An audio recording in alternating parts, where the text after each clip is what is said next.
Welcome to Jesus Changes Everything, a daily podcast dedicated to providing a fresh look at the ancient and glorious truth that Jesus not only reigns, but is busy about the business of bringing all things under subjection, that celebrates the wonder and the glory that he has been given all authority in heaven and on earth.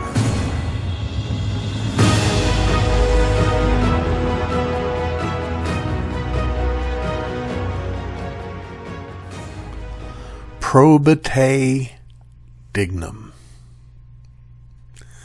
That little Latin phrase, those three Latin words, serve as the motto of my high school alma mater. Now, my high school education was a little bit unusual. I've talked about it some in the past, but the short version is that finding the local schools where we lived less than sufficient, my parents determined that it would be best for me to go away to a private school. And having a friend who started a private school that was academically rigorous, they sent me to said school, even though said school was not a boarding school. And so I ended up living with host families like an exchange student, and also that the school itself was in Kansas while my family lived in western Pennsylvania. The school is called Wichita Collegiate School. It still exists. And if you've ever spent a significant amount of time in Wichita, you would have heard of it. Probate dignum is their motto, which means prove yourself worthy. Now, I mention all of this because today I'd like to speak in our Hero You Never Heard Of segment about another teacher from Wichita Collegiate School. I've spoken about a number of them already. My economics teacher, Henry Hildebrandt, my English teacher, Dr. Leonard Coopersmith. I've even talked about a teacher that I didn't have, David Hawley, and the same is the case today. Another teacher that I didn't have. His name is Randy Storms. And Randy was a young man who came and taught at Wichita Collegiate School soon after he finished his college studies. And he was a graduate of Wichita Collegiate School himself, which should not surprise anyone if they knew that the longtime headmaster of the school, maybe the founding headmaster of the school, was Randall Storms, Randy's dad. Mr. Storms to me, and he was just a fine man, a fine man. I was blessed to bump into him and his daughter, probably 25 years after I had finished as a student there, and was so blessed to see him. Well, Randy was his son, and Randy had been a successful athlete at Wichita Collegiate, and he went off to college. He came back. He was a teacher there, and he taught or coached some track and field for the school. But his heroism came to the fore when, over the summer, he had an accident. He was engaged in a sort of a relay race and had to dive into a puddle, and he broke his neck and was paralyzed. Well, Randy demonstrated the dignity that God gave him, the strength that God gave him, the character that God gave him in and through his parents. I should mention Mrs. Storms is a wonderful woman as well. And Randy continued on. He learned to live in his wheelchair, and he spoke and wrote about his experience and about his faith and his trust in the living God. And he inspired this entire school. He was a hero to everyone there. And he lived with it. That may have been the hardest thing he ever had to deal with, was this status, this standing as a hero. But he handled that with dignity and strength and character. He would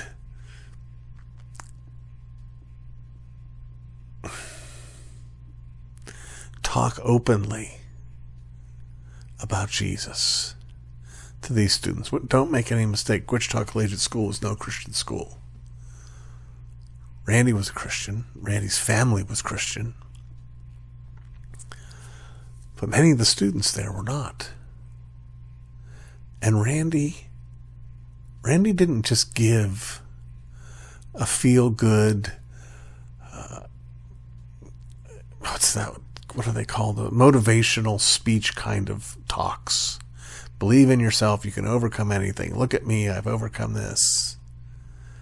No, he talked about Jesus. And he talked about Jesus as Jesus really is, as someone close, someone near, someone loving, someone you can depend on. A true hero. That's the thing about Randy. He didn't build himself up, but he built up his Lord. I'm not sure if Randy's even still with us. I've had very little contact with the school. I'm confident his father has passed away, given his age. But if he is still around, if you know him or know of him, let him know that there's still someone out there who A, sees him as a hero, but B, sees him as a hero because he made much of Jesus, the real hero. And if you would, let him know it was me.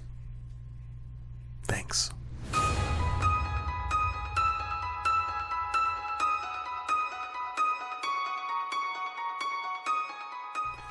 We continue on not just with our ongoing series on the Westminster Shorter Catechism, but we continue in our section of the Shorter Catechism that devotes itself to an exploration of the Ten Commandments. Last time together we looked at what does the preface to the Ten Commandments teach us, and now we get to question number 46. What is required in the first commandment? And our fathers answered this way: the first commandment requires us to know and acknowledge God to be the only true God and our God, and to worship and glorify him accordingly. The first commandment requires us to know and acknowledge God to be the only true God and our God, and to worship and glorify him accordingly. So well said, once again. It kind of reminds me of an expression I once heard from an old friend, Walter Kerr. Walter Kerr, for a time, served as the president of Ligonier Ministries. And he would talk to the staff about what it means to fulfill our calling at Ligonier, which continues to be for Ligonier, to awaken as many people as possible to the holiness of God in all its fullness. And he described that moment of awakening to the holiness of God this way. He said, we want people to have this experience where they say, oh my goodness, there is a God, and I'm not him. Oh my goodness, there is a God, and I'm not him. There is such a foundational, fundamental need in every one of us to have that experience and to continue to have that experience. When my father would refer to sin as cosmic treason. He wasn't giving himself over to exaggeration. He was instead simply telling the truth, that every sin is to say to God, no matter how small a sin it might be, it is to say to God, you shall not reign over me. I am of greater authority than you. That's what we do. And what this commandment tells us is how wicked and wrong that is. It calls us to acknowledge that God is God. And not just that no creature is God, not just that no God connected to some other religion is not God, but ultimately that I'm not God. In fact, that's why I've always said, if you scratch an idol, you'll reveal a mirror. At the end of the day, every false god is simply a reflection of what we want, of what we think, of how we see ourselves. But God, in His grace, calls us here to remember who He is and who we are in relation to Him. You know, I've been having a lot of conversations lately, whether it's in my philosophy class or whether it's on social media, trying to get people to grasp a pretty basic truth that you can't talk about right and wrong in any meaningful sense unless you acknowledge the reality of a transcendent moral standard.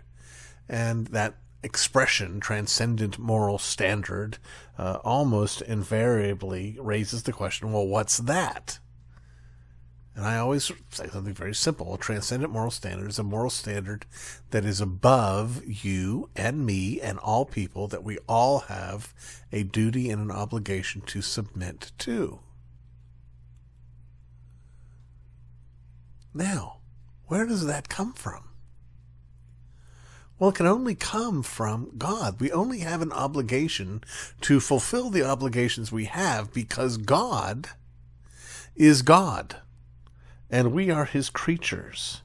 And He has every bit of authority to impose obligation on us. And obligation number one is, you need to acknowledge that I'm God. You are not to treat any created thing or anything that comes from your imagination, anything other than me, as God.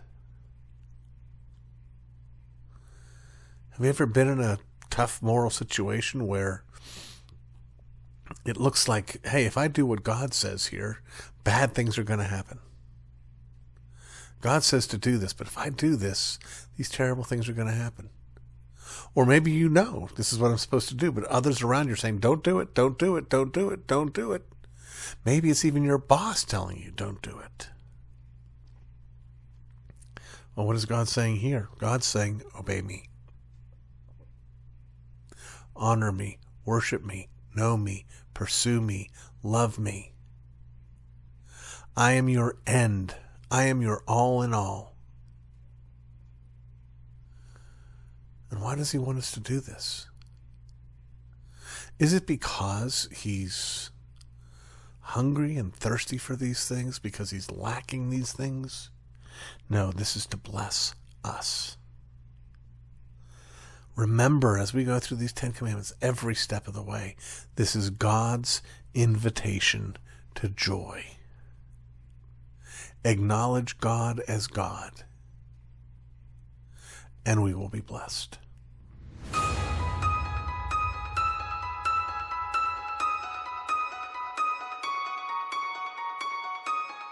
It's a difficult balance, living in light of a fitting and appropriate ethnic pride and giving in to prejudice. My ancestors are Scots and Irish, and I'm glad for that. I'm grateful for that. I've got a Scottish flag on the front of my car. I have a kilt. I have various and sundry pieces of clothing that reflect my family's tartan. But I also want other people to have the same experience I have, even if their ancestors aren't from Ireland or Scotland. In fact, I've said it this way: everybody should be proud of where they're from, except the English. And even that's because I'm Scottish and Irish. So everybody should be proud of where they're from. Now, I mention all this because today's Curating Your Book Library, I have the opportunity to speak to you about a book that is not only a great book, but it is a great book about a great people and the great work that they have done. The book is called How the Irish Saved Civilization. How the Irish Saved Civilization. The author's name is Thomas Cahill, and it is just a magnificent, wonderful book. Now, how about that for a claim for a particular culture to save civilization? Well, you'll find a little bit about why this is accurate in the subtitle to the book, which, by the way, was a bestseller. The subtitle is The Untold Story of Ireland's Heroic Role from the Fall of Rome to the Rise of Medieval Europe. And that's exactly what it is. It's talking about how, when the barbarian hordes during the Dark Ages just consumed and plundered their way through all of Europe, that the Irish preserved learning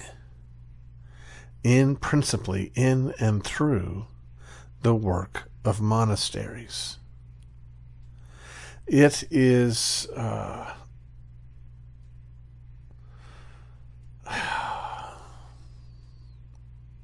well, that's the gist of it. But let me tell you about the delight of it. As I mentioned to you, it's a great book, and you remember that it is my habit to try to find books that are both fruitful or useful and a pleasure to read. And Cahill's writing style is breezy, easy, pleasant. You don't have to be Scottish or Irish. It's not overly flowery, but it's also not overly dry and dusty. There's a nice middle ground where you feel like you're actually learning something, but you're learning something fun. And that's exactly what you do as you read this book, How the Irish Saved Civilization. Another element that shines through, though I don't know for sure how much I would suggest that Cahill would want this to shine through, but one of the things that comes through in my reading of it is the providence of God. God's good work in preserving this information through his people, not the Irish, but through the monastic movement. It deals with the ministry and work of St. Patrick, of St. Columba. I don't remember whether St. Brendan shows up in it or not, but these were just heroic men who, well, let me say it this way. They understood what is something relatively unique to the Reformed faith. They understood that the Lordship of Christ is over all things. They did not have a bifurcated view of reality, which is ironic. You've got monasteries. If there was any extreme otherworldly institution, it would be the monastic movement. And yet, when you look at it, what the monasteries did was preserve earthly blessings. They describe themselves as a place to escape from the world, and yet they caused that which Jesus was at work in the world doing to be preserved. They built their walls. They went inside. They were safe and secure from these barbarian hordes. And while they were there, they copied, and they copied, and they copied. Friends, I really encourage you to read this book. If you've already read it, then soon let me know. Let me know what you thought. Maybe there's someone who's a far better historian than I am who's going to tell me, yeah, this is all hagiography, sort of cultural hagiography. Or if you do get it and read it, and I think you should, I think you'd enjoy it, let me know what you thought. Thank you again. And, with respect to that whole saving civilization, you're welcome. You've been listening to the Jesus Changes Everything podcast, a production of Dunamis Fellowship, the teaching outreach of Dr. R.C. Sproul Jr. If you've enjoyed this podcast, we encourage you to subscribe, which you can do at all the usual outlets, to tell your friends, and to spread the word. To learn more about the work of Dunamis Fellowship, please visit rcsproulJR.com. And join us next time on Jesus Changes Everything.